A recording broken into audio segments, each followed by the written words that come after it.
কেউ জানে না কোনটা বাদ দিতে হয়। দেখাও, তুমি দেখাও আগে, আমি দেখতে পাচ্ছি। তুমি দেখাও। এটা বাদ দিয়ে একটা অংশ আছে, সেটাকে বের করে নিয়ে রাখা। তুমি তোমার বয়স কত? 1 মিনিট। 1 মিনিট? হ্যাঁ, তোমার বয়স কত? তুমি মোচা বাঁচতে জানো? হ্যাঁ, মোছা বাছতে জানি।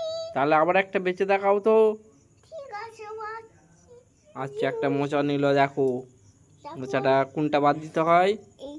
এইটা বাদ দিতে এই হচ্ছে। শক্তটা ও আচ্ছা, এখানে ফেলে দিয়ে দিয়ে কোথায়